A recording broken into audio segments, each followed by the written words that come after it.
नमस्कार, आपके साथ मैं हूं करुणा शंकर शर्मा। ये टीवी9 भारतवर्ष का डिजिटल प्लेटफॉर्म। मेरे साथ नेवल ऑफिसर पीके घोष सर मौजूद हैं। दरअसल आज हम जिक्र करने वाले हैं जो इजराइल और हमास के बीच में युद्ध चल रहा है। और आप देखिए, लगातार इस युद्ध के बीच में गाजा पट्टी में जो टनल्स हैं, जो वहां पर सुरंगें बिछी हुई हैं, कभी कहा जा रहा है 1300 1400 ना जाने कितनी टनल्स वहां पर हैं। एग्जैक्टली ये कहना भी बहुत ज्यादा मुश्किल है। ये कैसे बहुत बड़ी ताकत के तौर पर हमास के साथ है और क्या ये एक बहुत बड़ी चुनौती साबित होने वाला है इजरायली फोर्स के लिए। आज हम इस पर बात करने वाले। पीके घोष सर, यही बात है। ये जो टनल का जाल बिछा है, कहा जा रहा है कि पूरे गाजा पट्टी में कहां से कहां तक टनल बिछी है, किसी को कोई आइडिया नहीं। ये कितना बड़ा चैलेंज इस युद्ध में इजराइल के लिए साबित होगा? ये मेरे ख्याल में इजराइल के लिए बहुत बड़ा एक चैलेंज साबित होगा, क्योंकि ये पूरे फैले हुए हैं और इजराइल जब ग्राउंड अटैक करेगा तब सबसे बड़ी चुनौती ये टनल से ही आएंगी।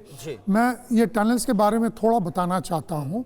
ये टनल्स पहले ये मिस्र और गाजा पट्टी के बीच वहाँ पर बने हुए थे ताकि वहाँ पर स्मगलिंग हो सके, लोगों को भी इधर उधर कर सके और स्मगलिंग भी हो सके। और वहाँ पर कुछ 2500 टनल थे, लेकिन बाद में उनका इतना काम नहीं था। ये ज़्यादातर ईंधन, ड्रग्स और ये सब लाते थे। बाद में क्या हुआ, जब इजराइल के साथ वो मुठभेड़ होते गए तो हमास ने ये टनल्स को ले लिया। और यहाँ पर सबसे मैं पहले बताना चाहता हूँ कि 3 या 4 तरह के टनल्स होते हैं। एक टनल तो एक है ये जो कमांड सेंटर के लिए इस्तेमाल करते हैं। दूसरा, उनको आर्मरी के तौर पे, अगर आपने एक क्लिप देखा होगा, साइड पे क्लिप्स लगे हुए हैं जहां पर वो रॉकेट्स लगाते हैं। यानी कोई बड़ा आर्मरी नहीं है जो एक बार डिस्ट्रॉय कर दिया। वीडियोस भी हम देख रहे हैं, वो कैसे वो सामने आ रही है शेल्स की। वो वहां पर साइड में, तो अगर डिस्ट्रक्शन भी होता है तो कुछ रॉकेट्स खराब होंगे। और ये जो हमले होते हैं हमास इन्हीं टनल से ही करता है जो इजराइल पर एम करके किए जाते हैं। मैं बता दूं कि गाजा स्ट्रिप में इतने सारे बिल्डिंग्स हैं, कुछ हाई राइज हैं, कुछ ये बिल्डिंग ओनर्स को भी कहते हैं कि देखिए, आप बिल्डिंग बनाने से पहले आपके नीचे से एक टनल जाएगा। कुछ पैसे आपको देंगे, लेकिन ये टनल आपके बिल्डिंग में निकलेगा या वहाँ से जाएगा। तो यानी कि आप कहीं भी चले जाइए, एक नॉर्मल बिल्डिंग है, उसके नीचे से आप टनल से जा सकते हैं। और वहाँ पर एक नहीं, ये तो देखिए, मैं बहुत, अगर इसको सिंप्लीफाई करके कहूँ, ये तो कुछ ऐसा लग रहा है कि मान के चलिए जमीन के नीचे जिस तरह से छोटे छोटे जानवर हैं वो अपनी सुरंगें बना लेते हैं। वो सुरंग कहां से कहां जा रही, किधर निकल रही है, आपको आइडिया नहीं। अगर आप उस जानवर को पकड़ना चाहते हैं तो यही एक बहुत बड़ी चुनौती रहेगी इजराइल के लिए भी। बहुत बड़ी चुनौती रहेगी, क्योंकि ये जो टनल्स हैं वो कंक्रीट के बने हुए हैं और ज़्यादातर।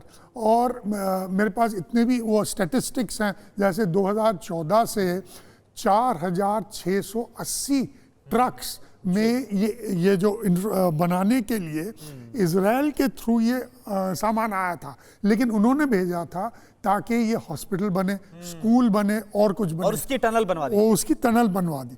तो अभी ये पूरे टनल छा गए हैं, ज़्यादातर नॉर्दर्न गाजा स्ट्रिप में है, कुछ सदर्न में भी। लेकिन आप देखिए, ये आपने बहुत इंपॉर्टेंट बात बताई है, क्योंकि पूरे ऐसा लग रहा है गाजा स्ट्रिप में नीचे जो जमीन है, जमीन के नीचे हर जगह टनल्स का जाल बिछा हुआ है। तो ये जो क्योंकि इजरायली फोर्स अब अंदर मूव भी कर रही है, तो ये तो एक बड़ा खतरा भी होगा इजरायली फोर्स के लिए, क्योंकि हमास ने बोला है आप आइए, और वो खात्मा करने की बात बोल रहे हैं इजराइल फोर्स की। यानी कि अंदर एक बहुत बड़ा ऐसा लग रहा है कि बारूद बिछाया गया होगा हमास की तरफ से इजरायली फोर्स के खिलाफ। जी हाँ, और समझिए कि इजरायली फोर्स, ग्राउंड फोर्स आता है और ये टनल के माध्यम से वो हमास के लोग और दूसरे वो लोग पीछे से आकर उन पर फिर वार करते हैं। ऐसा भी हो सकता है। और ये टनल्स इजराइल के भीतर तक जाते हैं। तो अभी आप सोचिए, कोई अंदाजा कितनी संख्या में होगी ये टनल्स? कोई अंदाजा? ज्यादातर लोग कह रहे हैं कि 500 किलोमीटर तक ये किलोमीटर, 350 स्क्वायर फीट का तो पूरा का पूरा गाजा लेकिन पट्टी ये है। टनल्स इजराइल तक जाते हैं, मिस्र तक जाते हैं। हाँ। इतने फैले हुए हैं कि इनका अंदाजा मेरे ख्याल में हमास को भी नहीं है कि कितना लंबा है। यानी कुल मिलाकर अगर हम इसको समअप करना चाहें, जो इजराइल को लग रहा है कि बहुत आसान था इस युद्ध को खत्म करना है, हमास को पूरी तरह से खत्म करना, वो जो बेंजामिन नेतन्याहू का प्रण है वो इतना आसान नहीं है। अभी बहुत सारी चुनौतियां, हमास ने बहुत कुछ वहां पर कर रखा है जिससे पार पाना होगा। बहुत बहुत शुक्रिया आपका हमसे बात करने के लिए, और इसी के साथ आज के हमारे इस वीडियो में इतना ही। नमस्कार।